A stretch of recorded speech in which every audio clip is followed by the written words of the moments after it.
early years of the new millennium witnessed the greatest investment in the Irish rail network since railways first came to Ireland over 170 years ago.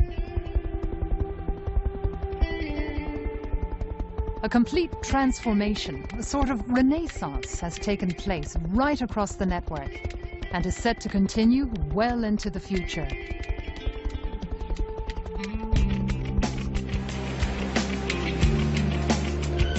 New tracks, trains, stations, signalling, rolling stock, all have undergone a massive overhaul, bringing the railways out of decades of neglect and into line with 21st century expectations. An idea that the early pioneers of railways could only have dreamed of.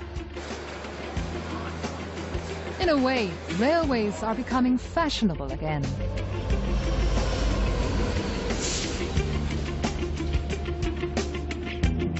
Over the next 3 weeks, this series will look at how, once upon a time, rail mania gripped the nation and enjoyed a golden age, followed by a long period of decline before being revived once again. This series will also look at how rail travel in Ireland can develop far into the future.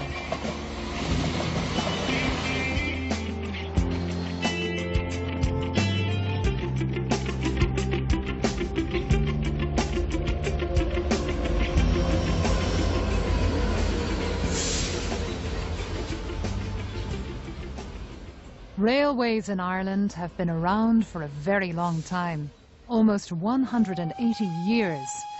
And when they first arrived, they brought Ireland to the forefront of technological change and played a major part in connecting the cities and remote towns right across the country. Historically, they came to be built after the era of the canals. And of course, they wiped out the traffic on the canals when the railways got established. At the time, roads were in a very primitive state across the country, so the railway could bring you to a location fast. Probably 40 miles an hour was an enormous speed in those days.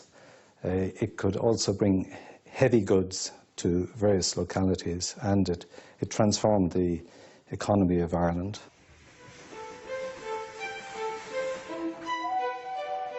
Can you imagine it in rural Ireland with huge organisations of men digging the earth, creating tunnels, creating viaducts?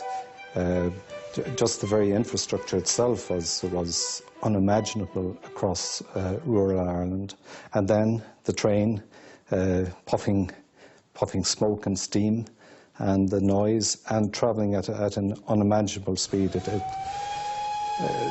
It must have been like, I don't know what, the Sputnik or the first airplanes. It must have been even more than that. Having once enjoyed a golden age, railways then entered a long period of decline and underinvestment. But today, a revival is being championed once again.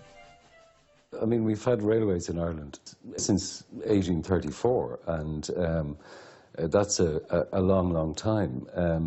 Unfortunately, most of the network is gone.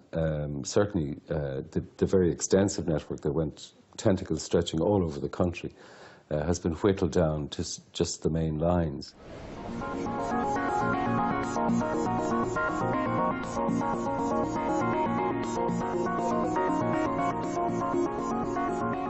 Towards the end of the last century, an exception to decades of rail neglect was the Dart.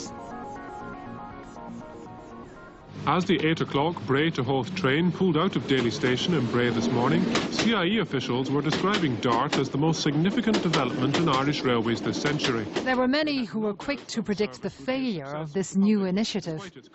But the Dart has been a big success and has proven that when commuters need to get from the suburbs into and out of the city, the train is still their best bet. 35,000 people used the limited service, an increase in passenger traffic of 50%.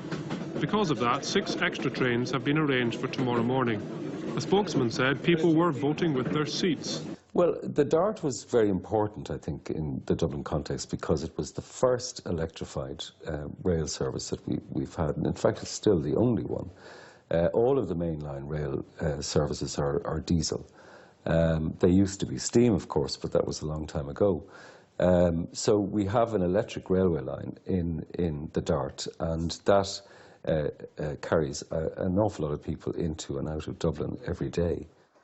The arrival of the Dart in Dublin in 1984 took place exactly 150 years after the launch of Ireland's first railway, the Dublin to Kingstown, or Dunleary as it is known today, a bustling suburb in South County Dublin. And still, the Dart travels along much the same route that Ireland's first rail commuters used. It's coincidental that the Dart was launched in 1984, which, as it turned out, was the 150th anniversary of the Dublin and Kingstown in 1834. And this was the first suburban railway in the world when it was built. Ireland's first railway was launched to great excitement in 1834 and, like the Dart today, proved very popular. When the Dublin and Kingstown opened, it was an instant success. It carried a huge number of people. There were big dividends to the promoters. So a kind of railway mania began. Small Ireland was at the cutting edge of railways in those days. Much of the Dublin to Kingstown's early success was due to a sizable resident population that lived along the line. And as the coastal route was developed further and the population continued to increase over successive decades, this evolving population provided a healthy number of passengers for the railway. And this has ensured its survival today.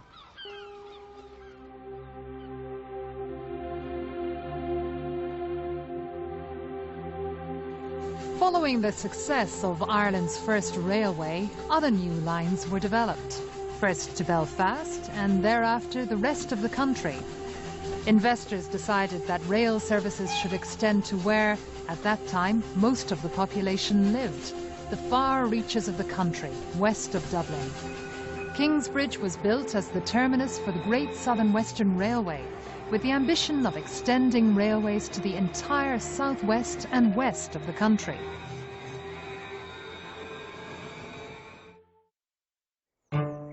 At Lucan in 1845, the first sod was ceremoniously cut by the Duke of Leinster, an event that prompted one bystander to say that he could now die happy, having seen a duke work like a common workman. Thereafter, Ireland's railways began a journey out from Dublin to the rest of the country that was to have a profound effect on people and communities across the land. By the mid-1860s, Dublin was effectively connected to most cities and towns across the country.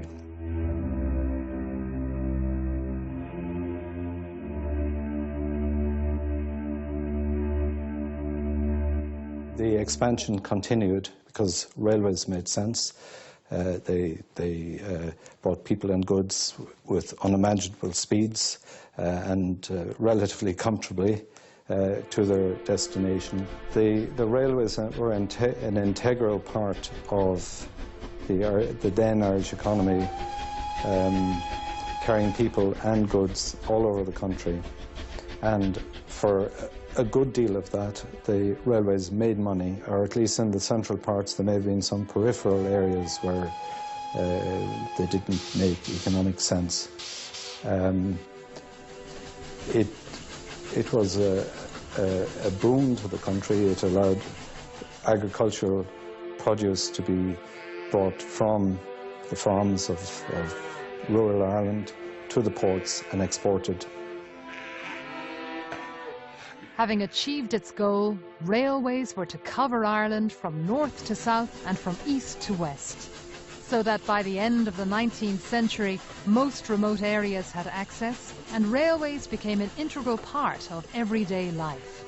It did its job very well. It delivered people, and it delivered goods, and cattle and fowl and messages, etc., etc., etc. It was a vital community link along the west coast. Then it died when people stopped using it with the advent of the motor car. But the important thing is that a lot of the line had the idea of linking western towns still exists.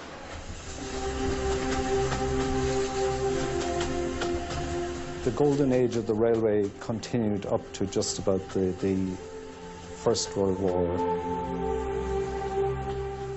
The effects of the First World War were decisive on the railways all over the world, as it happens, because the internal combustion engine was developed to a new level of sophistication.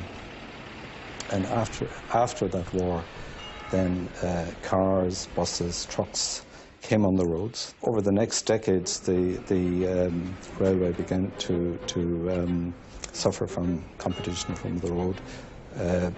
In Ireland, the railways began to lose money, quite apart from the effect of the Civil War in 1922-23, when lots of the railway was blown up, hundreds of bridges, trains were derailed, stations were destroyed.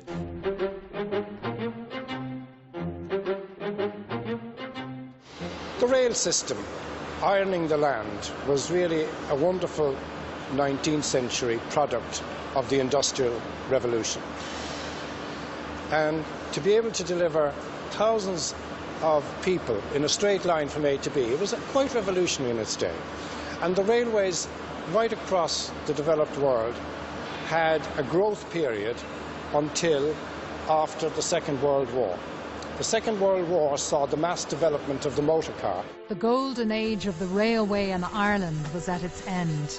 The new revolution in transport was to take hold and continued for several decades after the formation of CIE in 1945. People fell so in love with the motor car, they put pressure on governments, again through the political establishments, to build more and more roads, more and more spaghetti junctions, more and more autobahn, autostrada, right across the developed world. And people got very fond of their car. And in this small island, they got so fond of their motor car that they abandoned the railways. After the Second World War, I suppose, Ireland was in an economic backwater as well. And when CIE was formed, the government wanted it to reduce its losses, which plainly was not possible. And so the stasis continued, and the problems of little money being spent on the railway continued. In the late 1950s and early 1960s, renewed efforts were made to hold the rail network together. In the 1960s, you had quite some amusing marketing campaigns. You had the musical expresses, the singing hostesses, you had the Killarney specials, you had the shopping specials from the provinces to Dublin.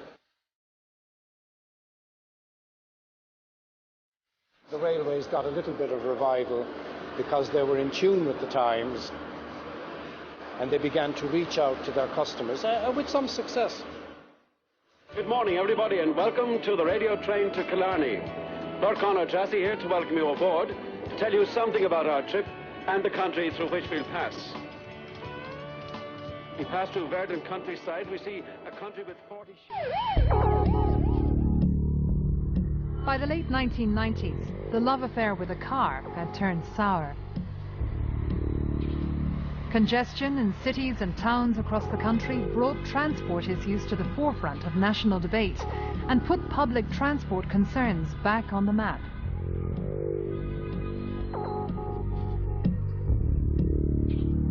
Ireland's road infrastructure, always favoured over rail, was also lagging well behind that of Europe. More and more people looked for alternatives, and the car, once the most serious threat to rail travel, looked like it was putting railways back on track.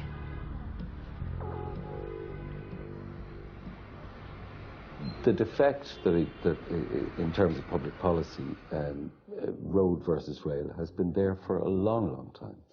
roads have always got more money than the railways.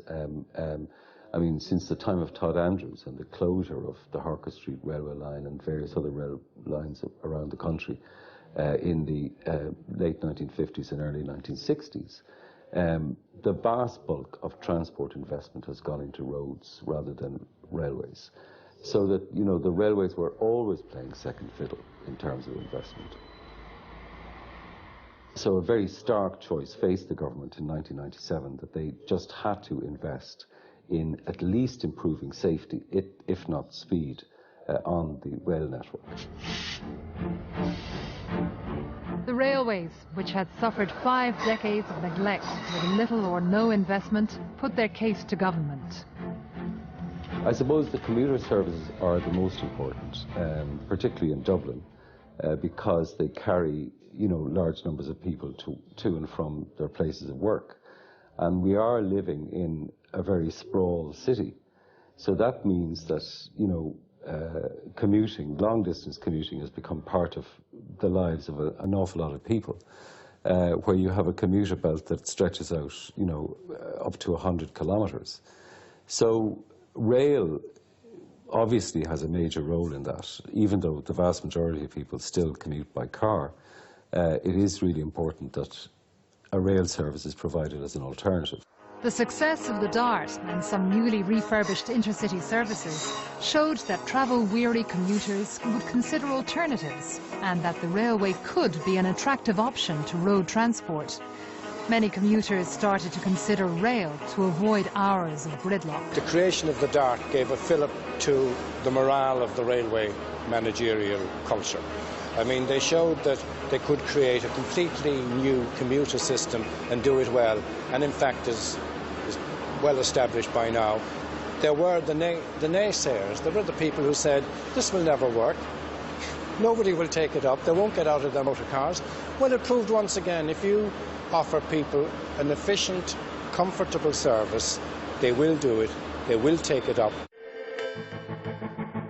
The DART system catapulted us out of the third world railway system, and to some degree across the country. It showed you what real investment could do in the railway.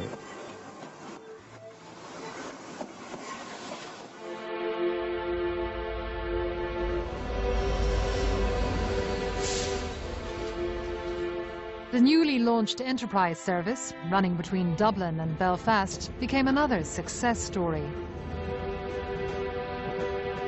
But the DART and the Enterprise were exceptions.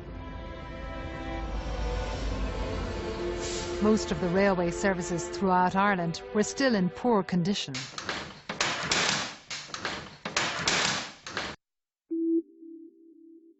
Throughout the 80s and 90s, little or no investment went into Ireland's railways, resulting in a serious deterioration of track, signalling, rolling stock and standards of service.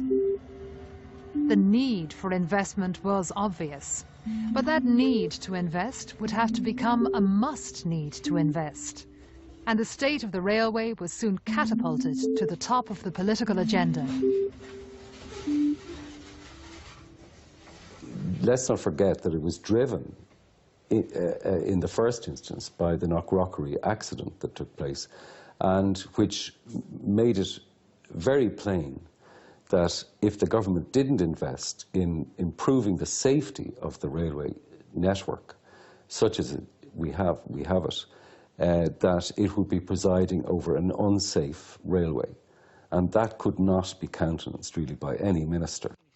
The 8:25 morning train from Dublin had just travelled through the railway crossing at Curry outside Knockrockery when the derailment occurred. It was shortly after 10:30, and the 180 passengers on board were more than halfway home.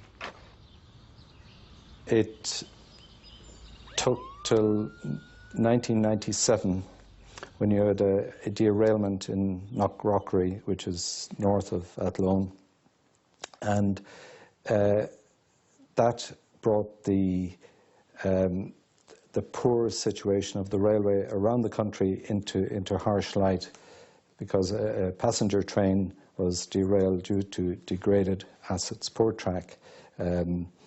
luckily nobody was injured, but it so happened that it was close to the political area of Mrs. Mary O'Rourke, who was Minister of Transport at the time, and various studies were commissioned on the safety of the railways, and they found that some of the track, particularly in the west, some of the rails were over 100 years old.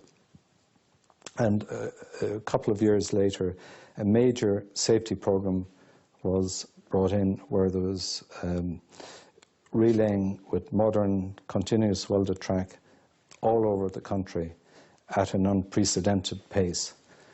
And that really opened up other investment which followed, I suppose, taking advantage of support from the European Union. Then a myriad of other improvements in the railways took place over the late 90s into the 21st century. It included new rolling stock, improvements to stations, improvements to signalling, and many other areas. After government acknowledged the need to invest, making the case for the railways couldn't have been better timed. Ireland was experiencing huge economic growth, and a benign Europe smiled.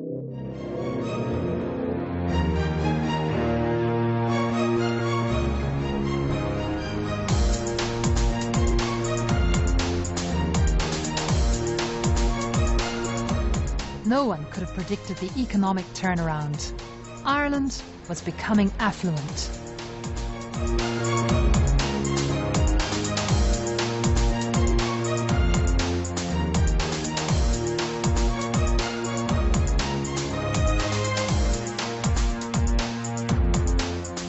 The pressure to deliver a 21st century rail service was huge. After 5 decades of underinvestment, the railway was now expected to provide an infrastructure and service, and quickly, if it was to provide a real alternative. The daily commute in and out of our cities had become, for many, unfeasible, and commuters were being forced, literally, into the refuge of rail cars. It seemed that the railway's time had come, and it would have to catch up fast.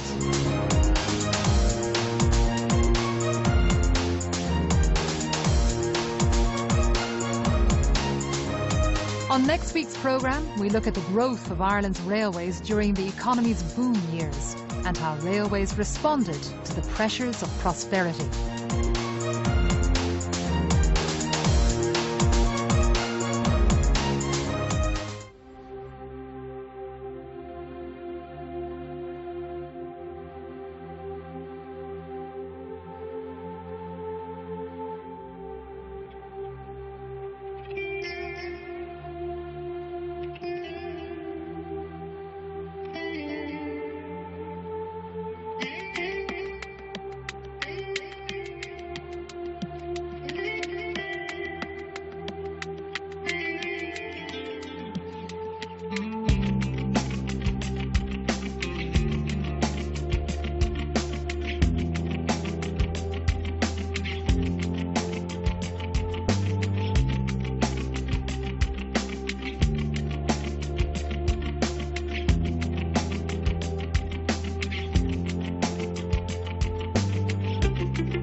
By the late 1990s, Ireland was becoming affluent, and the pressure of this newfound prosperity on the country's railways were enormous. Railways, which had suffered decades of neglect, were expected to deliver quality services to commuters, many of whom were struggling with a daily commute on the roads. But Ireland's railway was catching up, and now the motor car, which, ironically, had once caused the decline of the railway, was helping it to get back on track. Both road and rail were about to enter a period of dramatic change.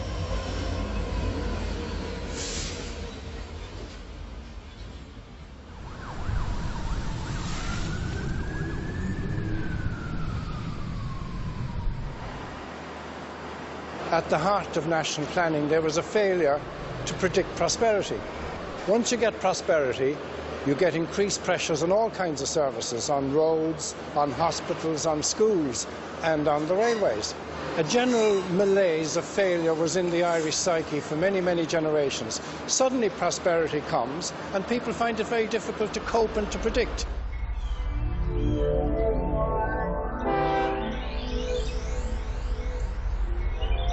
While government realised the need to invest in railways and made a commitment to do so, it was apparent that the road lobby were destined to receive the tiger share of the investment, and that railways once again would have another bridge to cross.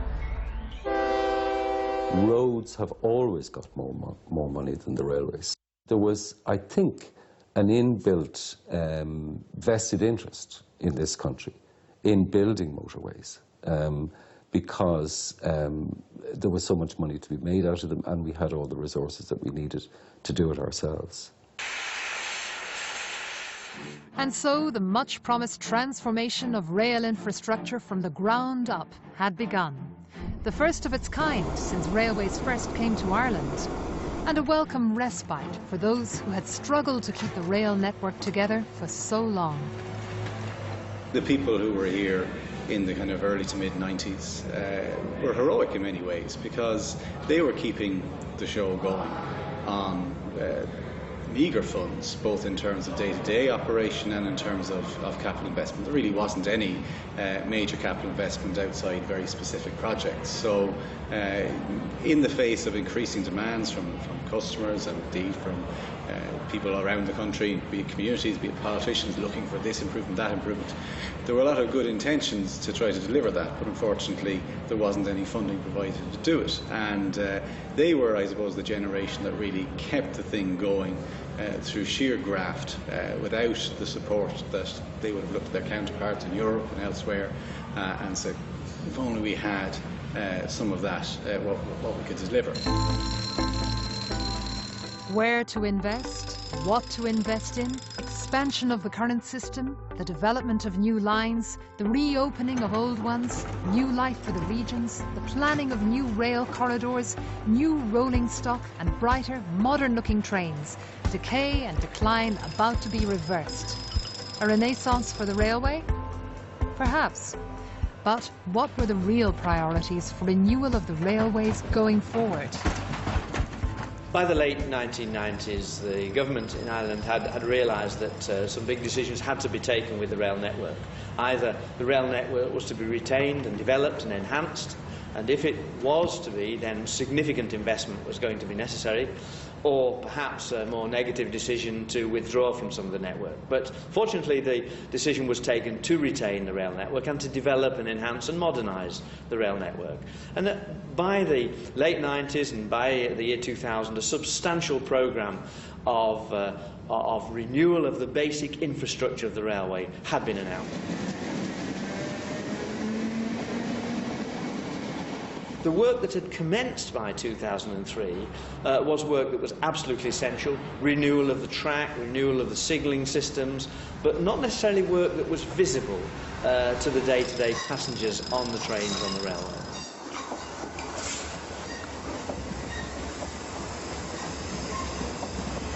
We needed new trains, we needed to enhance our stations, we needed to improve the accessibility of our network. It was a very exciting time, very challenging time as well when the investment came through for the people who had to deliver that, because the expectation was created, and in the early years with the track and signalling it wasn't very visible investment, but then when the trains started to come through and the frequency improvements came through, people saw, well, this is where my euro is going, this is where, be it what I'm paying in fares or what I'm paying in taxes, this is the benefit that I'm getting. We've renewed our rolling stock fleets right across our network, DART, the commuter lines and the intercity services. Indeed, we moved from having one of the oldest fleets of any European rail network in a very few years to having one of the most modern fleets anywhere in Europe. And it was a great opportunity for us to demonstrate to people that our railway was going through a real resurgence, a renaissance of the rail, which would bring people back to using the rail on a regular basis.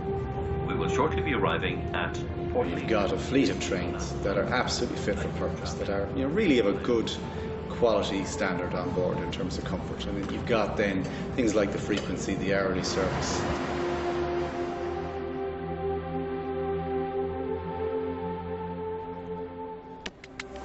The railways were coming of age. Investment was flowing, and the much-promised transformation had begun. The first of its kind in over a century. An opportunity to reconnect Ireland's towns, cities, and to address some of the transport imbalance that had existed for too long.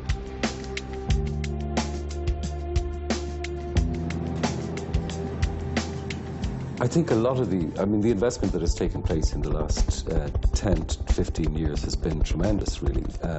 It's given us these sleek, modern trains. That's the most visible evidence of it.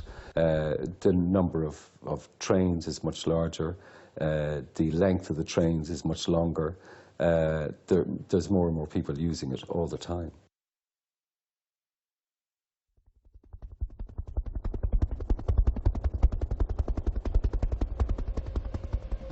Outside of Dublin, Cork, the capital of the south, remains the most viable route serving both cities.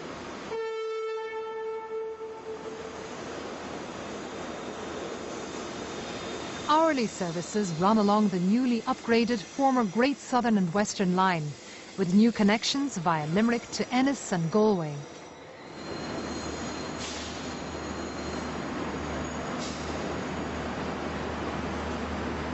Cork also has commuter services to and from Mallow and spur lines feeding out to Cove and a new line to Middleton.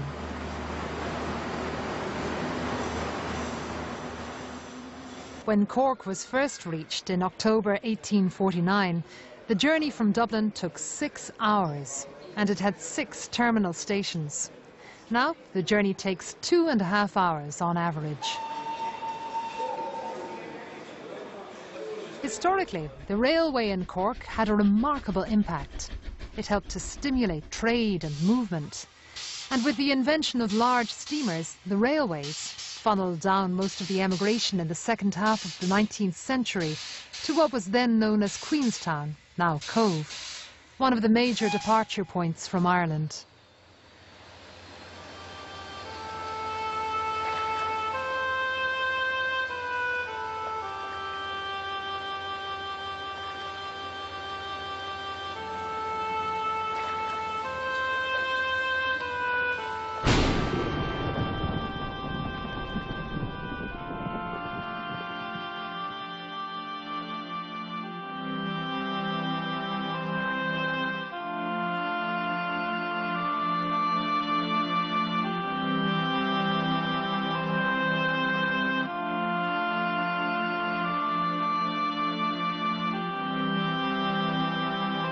Had it not been for the railways, many thousands would arguably have died of starvation at home and wouldn't have made it to the New World.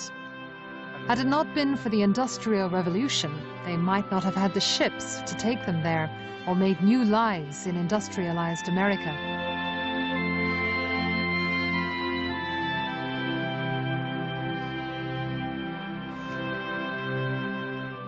The great contradiction was that the new technology of the 19th century did not enable the feeding of those starving back home in Ireland.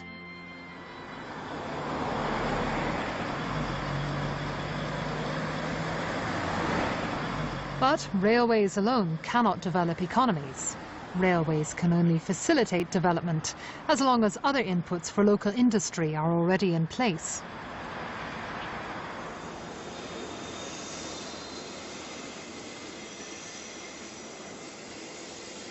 Today, Cove serves a substantial population along the line into and out of Cork City.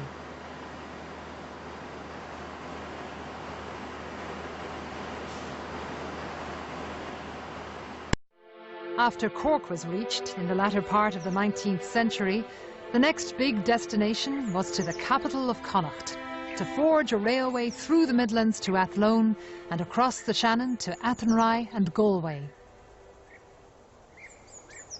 In June 1846, construction began at Broadstone in North Dublin and was developed.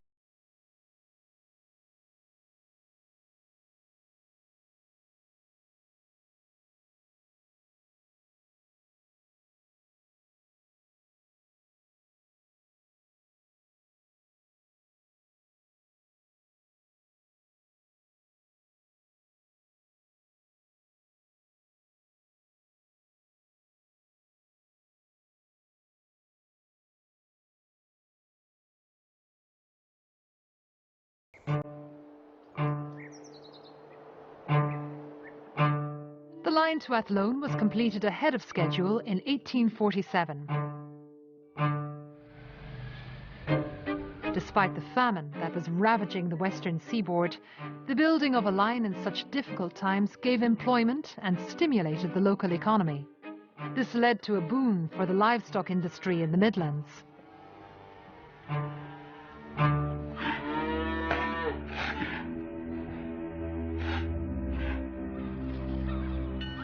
But for the west of Ireland, it was mostly people, not cattle, that were being exported.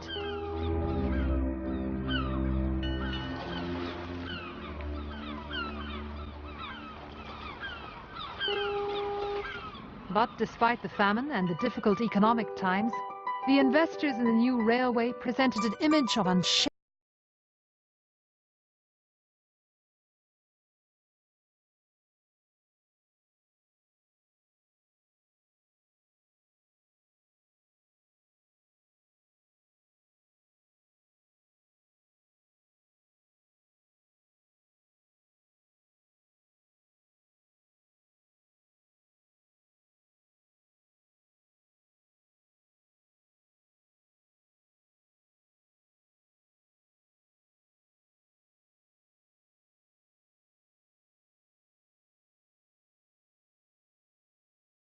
Many routes were abandoned. A century later, during the 1950s, Ireland suffered a fresh wave of emigration, and the population was reduced again.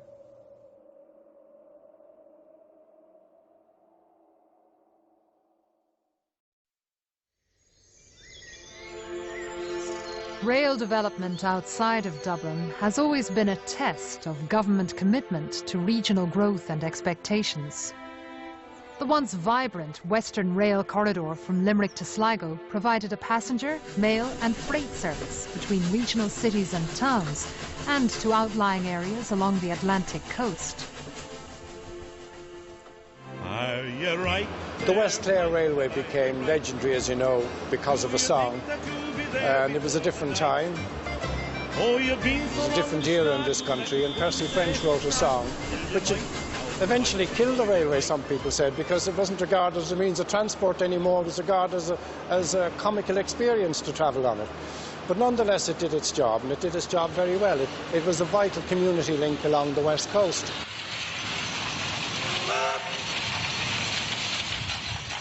The idea of a Western rail corridor seems self-evident, but there is this extraordinary gap between the East Coast political establishment and the needs of the West. There's nothing new about it. It's been there for many years. John Healy wrote a book about the death of a Western town called Nobody Cried Stop.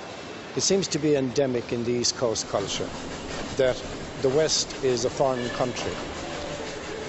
As far back as 1894, it was possible to travel from Sligo to Limerick by train. However, as the railway went into serious decline, so too did the rail corridors that ran up along the west of Ireland. The Western Rail Corridor and its potential for development has, it seems, been finally acknowledged, and a new service links Limerick to Ennis and Galway. But so far, the numbers using the service have been less than predicted. Éireann Road Éireann has not done itself a huge favour in terms of the service that is already being provided between Ennis and Athenry. I mean, train speeds are slow. You could easily beat the train on the bus or in a car, And, you know, and passenger numbers, as a result, have been much lower than expected. The figures for the first year are around 250,000 people used the Limerick to Galway service. That's not enough, but I would argue that what we have at the minute is half of the Western Rail Corridor. Until such time as the next phase, which would bring it to Tuam, is in place, you will not see the real advantages in Galway until such time as on the existing phase you have the station in Oranmore in particular, which is a huge commuting area. You will, I think, see a huge upsurge in people who will avoid all of the roundabouts or want to avoid all of the roundabouts coming into Galway, who can get a train service that brings them right into the middle of Eyre Square. And once that starts early enough in the morning and finishes late enough in the evening, I think you're going to see a huge growth in numbers by that alone.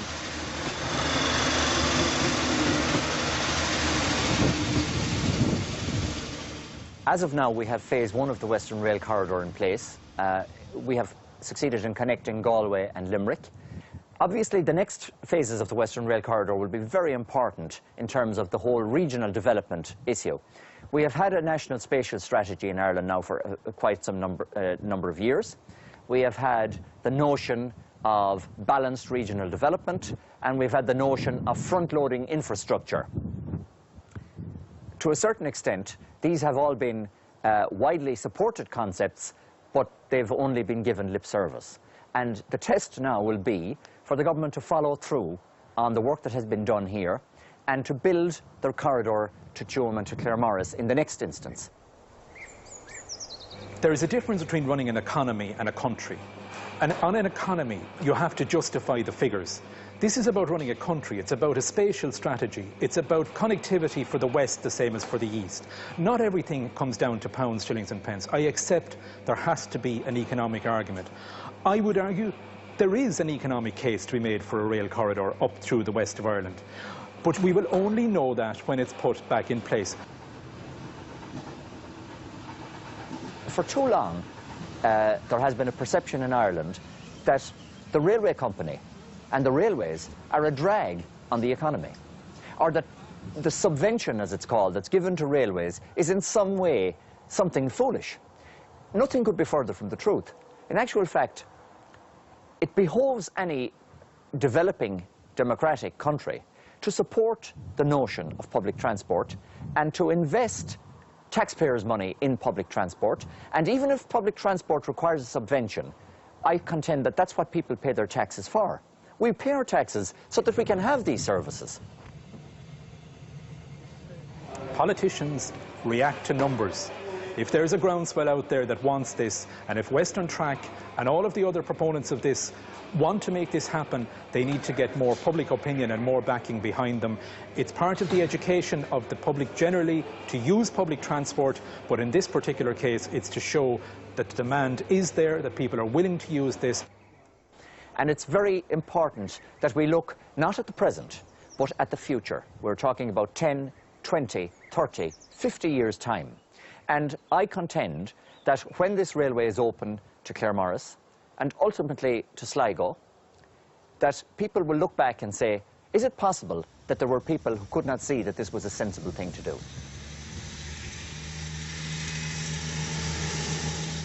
I think the Western Rail Corridor is really a fantasy. I mean, there's no way that it's ever going to happen.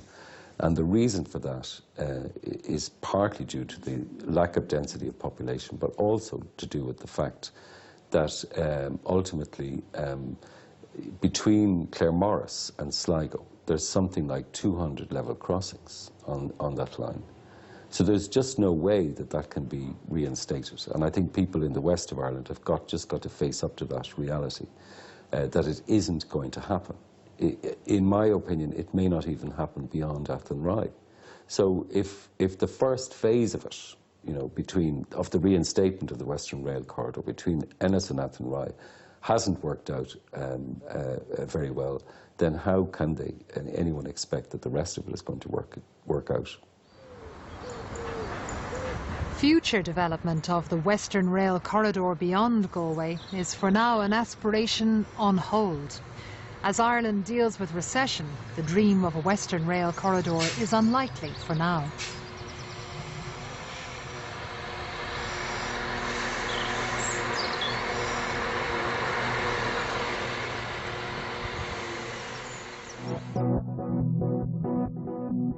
Next week, we look at some of the big spend rail projects under consideration, currently on hold due to recession. Projects such as line speed improvements, DART Underground, Metro North, and a DART link to Dublin Airport.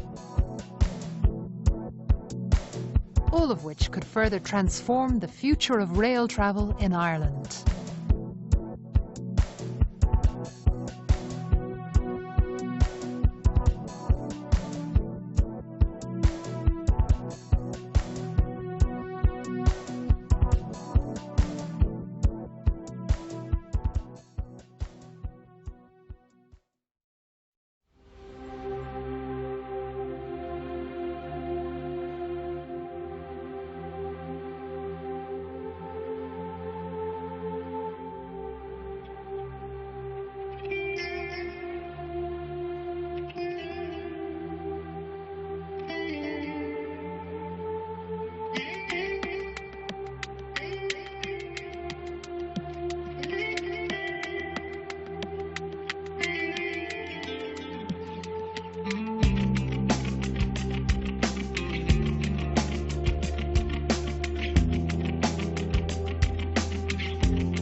Railways in Ireland have come a long way, and their recent revival is now providing real travel options for the country's commuters.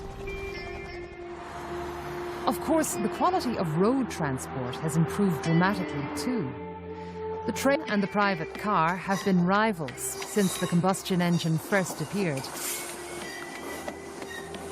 So, perhaps it's now time to leave that rivalry behind and to consider instead a more holistic view of Ireland's transport needs.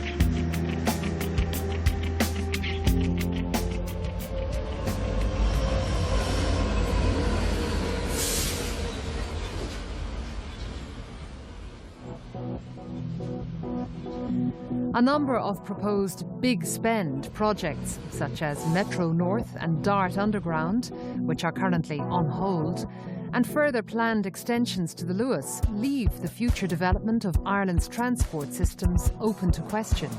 What's important, however, is that the country continues to invest in its public transport structure, so that if the economy does eventually improve, Ireland can provide genuine public transport alternatives and not be over-dependent on its roads.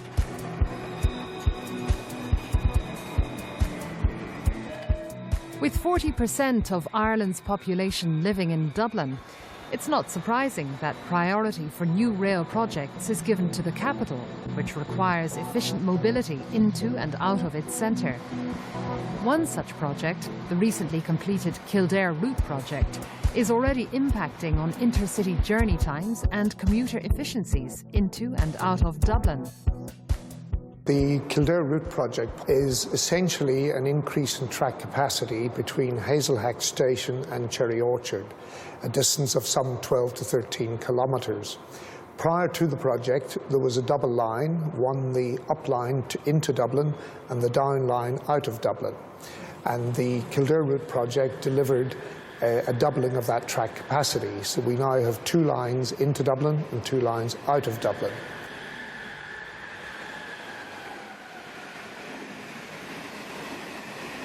One of the main benefits of the additional tracks are there is greater flexibility. In other words, prior to the project, if we had a breakdown in one of the lines, all services behind that line had to stop.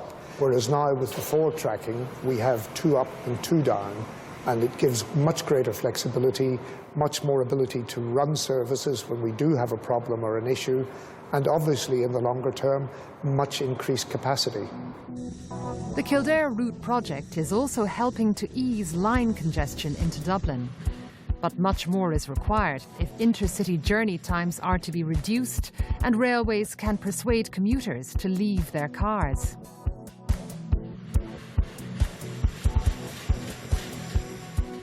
I would use the rail service at least once a month to travel into different parts of Ireland. I mean, the trains look better, but they don't run fast enough. I mean, that's the basic problem. And they're being outbid, really, by the motorways at this stage, and people are making those choices on a daily basis. And unless train speeds can improve, the situation will only deteriorate over time. People can make journeys by private car now much quicker, in complete safety on the motorways than they used to be able to do. So we've got to improve our competitive edge.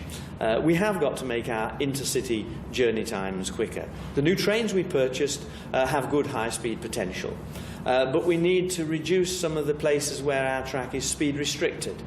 There are a number of places across the state where where the train can't travel at its full potential because the track is speed restricted for various reasons, and we need to carry out further infrastructure work to get over that. We're determined to do that. We're determined to ensure that you can get by train to and from the capital, from any of the major cities of the state within about 2 hours, and that'll be a good target, I believe, to give us a competitive edge again over the private car. Perhaps the greatest symbol, if not the only symbol we have of the Celtic Tiger era, is the new Galway to Dublin motorway, which means that you get from one end to the other in 2 hours. That obviously has repercussions for public transport, because if you can get there quicker by road, it disincentivises the need for public transport, or the desire to take public transport. But it's to emphasise, I guess, the facilities that are there, the fact that you get work done, the fact that you can have something to eat, the fact the comfort and the lack of stress from being on public transport, that is the key to all of this. It's one of the difficulties I would have with taking a train. I have 2 children, I'm married with 2 children. The price for 4 people, 2 adults and 2 children, to go on a train makes it cheaper for me to go by car.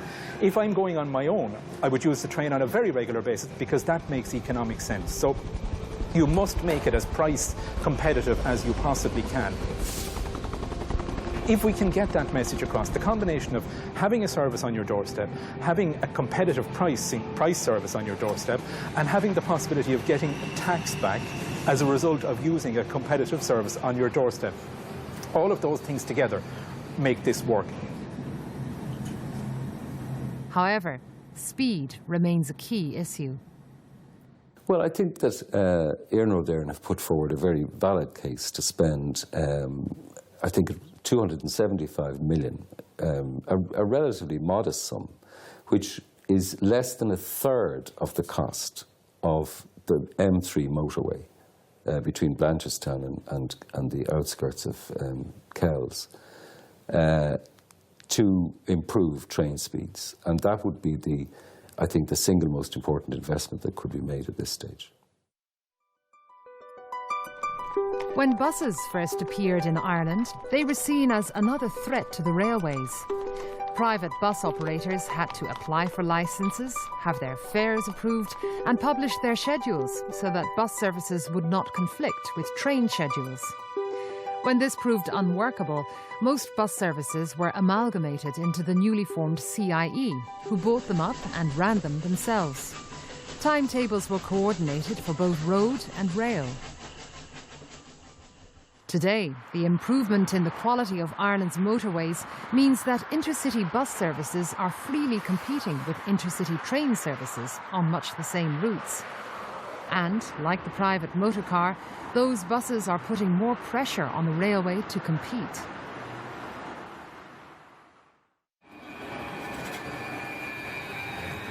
Luas, Dublin's modern urban tram system, provides a link from the city's outer suburbs into its centre.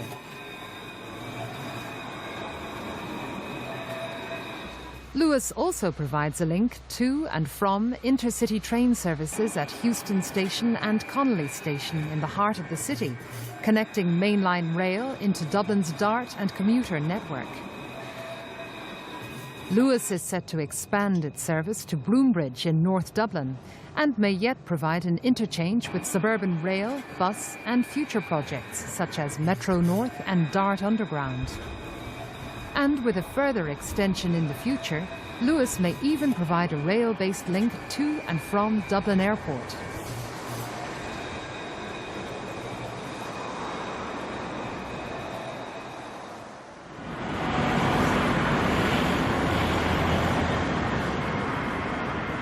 Unlike most other capital cities across Europe, Dublin's airport is still without a mainline or suburban rail link into the Central Rail commuter network.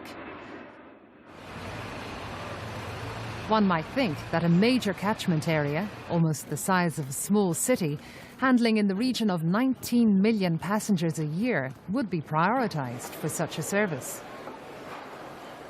The thing that has never been considered and ought to be is the possibility of diverting the Dublin-Belfast railway line through the airport, because that would not only free up the northern line to Balbriggan and so on, and Drogheda for commuter trains, you know, and take away that conflict that exists at the moment between the enterprise service to Belfast and the commuter services.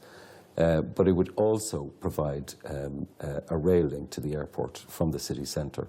And it would also facilitate an awful lot of people in Belfast who use Dublin Airport. I think the problem with this one is one of cost. You're creating a very substantial piece of new railway infrastructure that costs money, but also south of the airport, you're coming through the northern suburbs, and that would involve substantial tunnelling. Now, that line would also meet up with the Minute line, and that's the way it would access the city centre. And there were always concerns as well that there would be conflicts there in terms of capacity and so on as well. So, primarily on cost grounds, I think that has not really progressed as a project. Another of those proposed big spend projects, Metro North, could potentially make a link between Dublin city centre and North Dublin via the airport. Most capital cities do have some sort of rail access from the airport, and providing that to the tourist and foreign traveller, I think, is a huge benefit of Metro North. Metro North is providing a link between North County Dublin, effectively from Swords, via the airport, to the city centre, and it links up there with the Lewis Green line at Stephen's Green. So it's providing, if you like, benefits for the more long-distance commuter from North County Dublin, airport users, and then for commuters in the northern inner city area. But I suppose another key benefit of Metro North is access to the airport.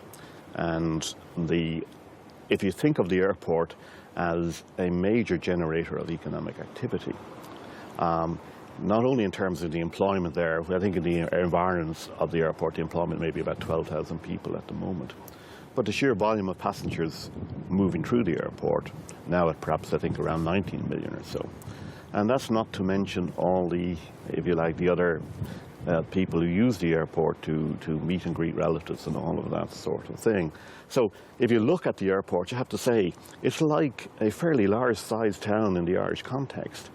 And surely that should be linked, you know, into the transport system in a more substantial way than it is at the moment, whether in the short term through a Dart-based link or in the long term through Metro North. We know for a fact that the foreign tourists or foreign travellers coming into a strange airport are much more likely to take a rail-based mode of travel than a bus-based mode or a taxi mode. That has been proven the world over. But whatever rail-based connection succeeds in linking the airport to the city and suburbs, Metro North has had much criticism. Metro North was the daftest project to emerge during the boom period. You know, it was superficially saleable in the sense that it seemed to suggest that Dublin was going to have a metro, you know, like so many other cities do. You know, and yes, of course, you know, it's wonderful to be able to travel around on the Paris Metro or the London Underground or the New York City subway or whatever. But, you know, Dublin is a sprawl city. Metro North would not have done anything to serve the sprawl city that we have.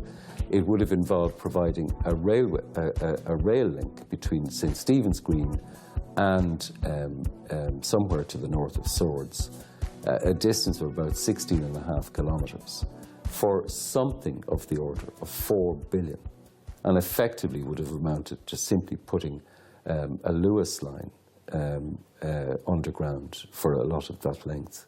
I think 10 kilometres of the 16 or 17 kilometres of the line was underground. So, you know, to me it didn't make any sense. Plus the cost of installing it in terms of its impact in the centre of Dublin would have been horrific, and I think would have been completely unacceptable to the public if they understood the consequences, which would have included the turning of the entire northwestern quadrant of St. Stephen's Green into a huge hole in the ground.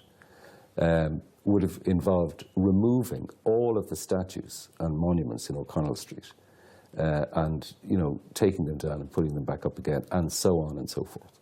I mean, you know, how a project like that would have had such a limited impact in transportation terms could have got beyond the starting gates is just a mystery to me.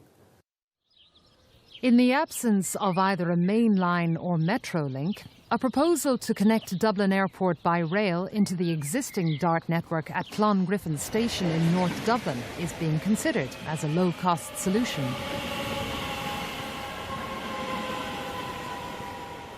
And so I think this proposal for a DART link to the airport has come up in the context of Metro North being postponed for a considerable period of time. And against that background, it looks like a very attractive project to me, in the sense that it's providing a link to the existing DART system, and through that, to a wider network, for a very low level of capital costs. I think it's been estimated to be of the order of 200 million euros or so. And the reason for that is, of course, that it's connecting the existing DART line to the airport through what essentially is a greenfield situation. So the cost of construction and so on are likely to be low. I think the other, obviously, the other benefit in relation to it is simple access from the domestic population to the airport via public transport link, a fixed public transport link. Ongoing improvements to rail transport provides the country with genuine travel alternatives. But there remains a missing link in the jigsaw for commuting services, which, when realised, will transform rail transport in the Dublin area.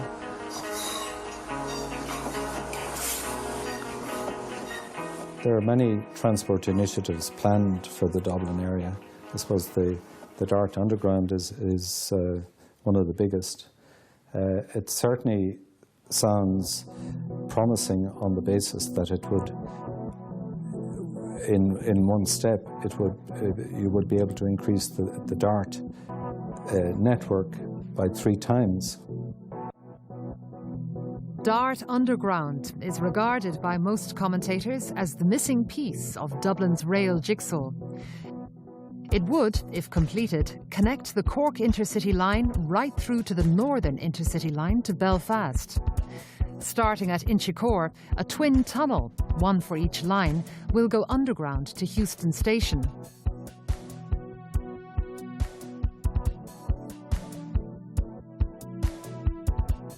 There, it will travel south of the River Liffey to a new station at Christchurch.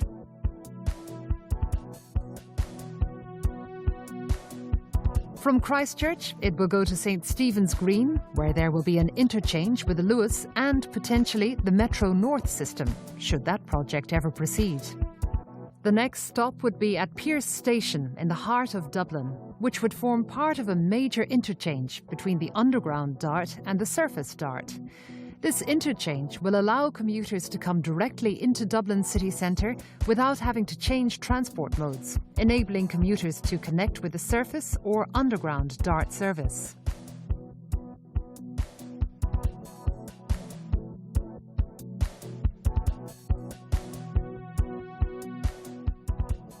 The Dart underground tunnels would continue from Pearse Station into the Dockland Station, rising to surface and connecting into the Northern Line to Belfast and with Lewis.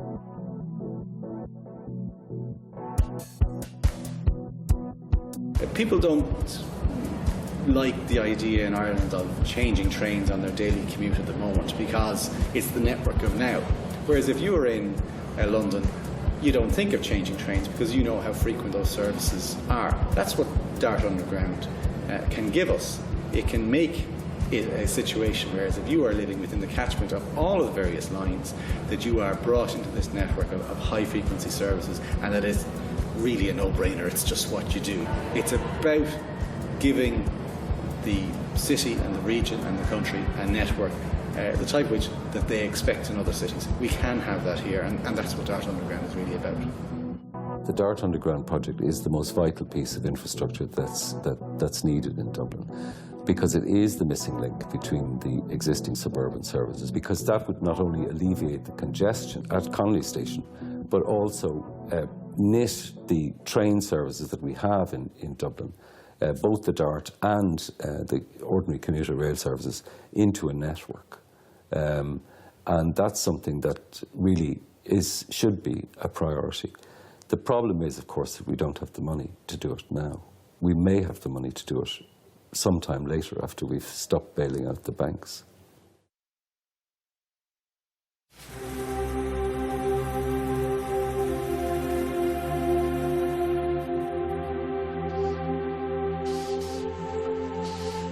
While many of the proposed big spend projects are on hold now, it's maybe timely to reflect again on Ireland's real transport requirements for now and into the future.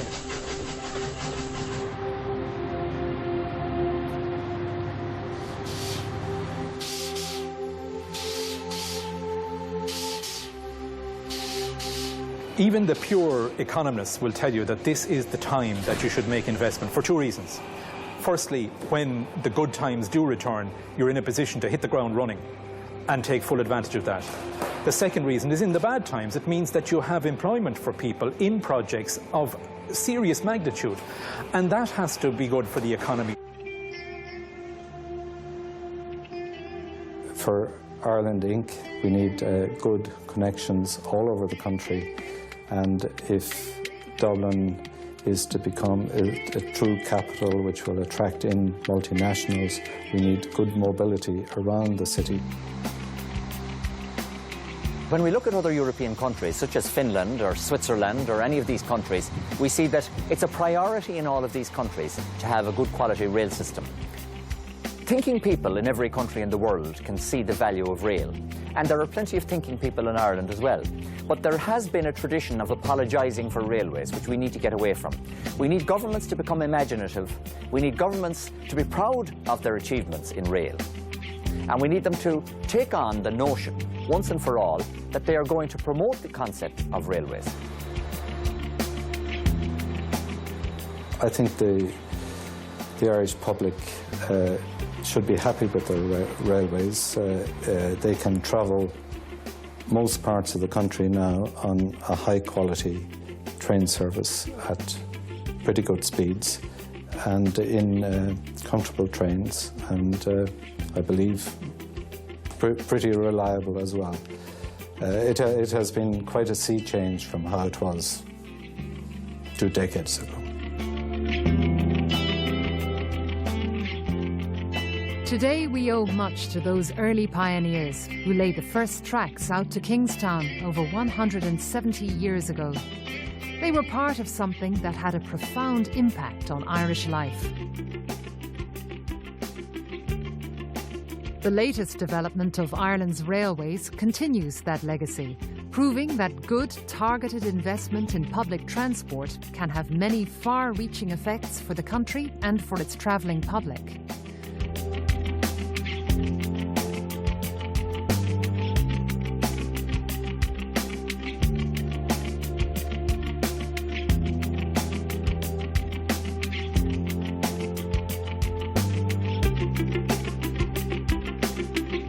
Ultimately, the future impact of railways depend on the decisions we make now. informed by the kind of society we want for generations to come.